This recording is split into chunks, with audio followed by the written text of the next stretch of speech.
I think we all might imagine how we would do.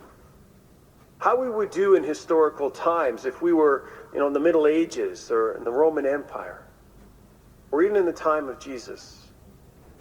Would we have been one of those disciples that stayed with the Lord? Would we have been faithful to him at that moment of crisis? Would we be the one who was quick to believe and quick to proclaim the good news? And whether we project ourselves kind of into the past or into the future, it's often the same thing. Oh, I would have done better, or I will do better. Like even when this is over, I'm never going to miss Mass again. Well, we'll see.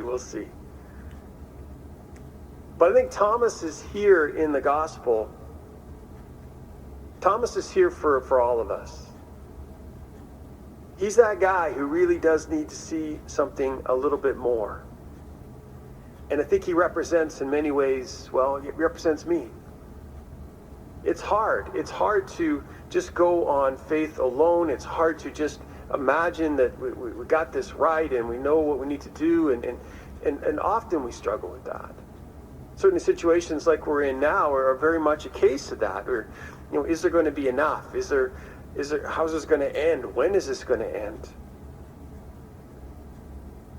But I think Thomas gets his answer.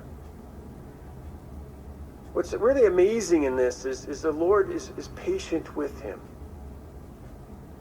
He gives him what he's asking for. He gives him a chance to see his hands and his side. And I might ask all of you, wherever you are in your circumstance, have you had those moments? Moments of generosity, moments of friendship. People have reached out to you from maybe they haven't seen in years or heard from in years, and suddenly you get a text or an email or a message on Facebook. It's very edifying. As this thing plays out, I have to say, I have food to eat. I've actually gained weight. I have a place to stay. I have brothers to share that time with. I've been truly blessed. I've been able to put my hands in those marks and in that side. And I pray that all of you would experience something of the same.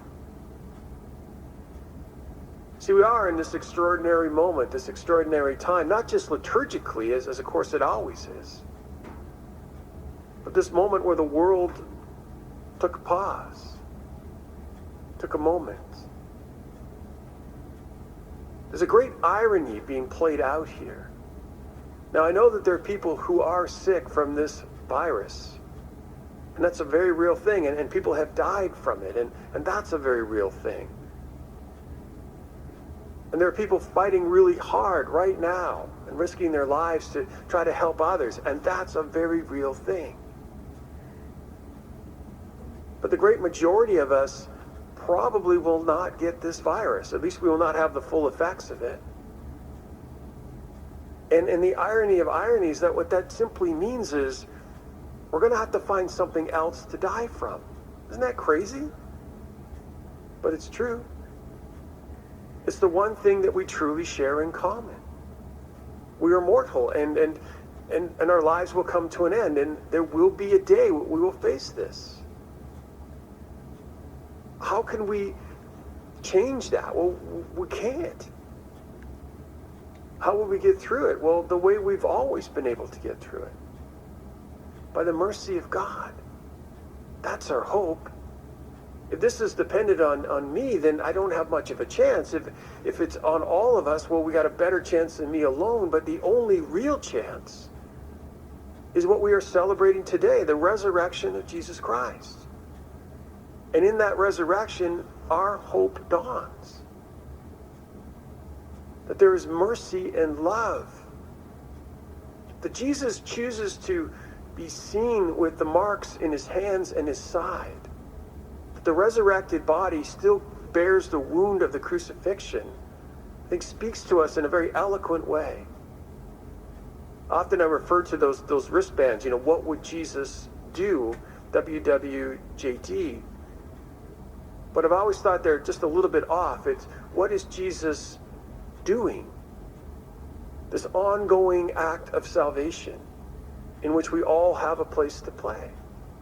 We all have a grace in which we can receive and a mercy that is being bestowed. We do this usually individually. This particular Lent, we've done it corporately. The whole world's done it. But we come to that same place. I cannot do this myself. We do better when we do it as a body. But ultimately, it's a grace and a mercy of God.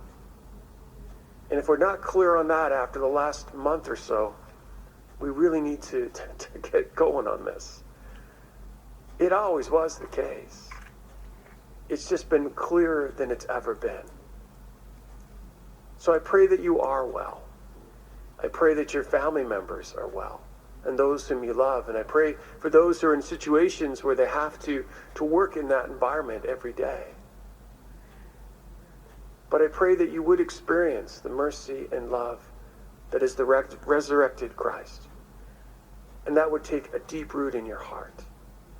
And when that time comes, as it will come for us all, yes, death will have a word, but not the final word. Because Christ is truly risen. Amen? Amen indeed.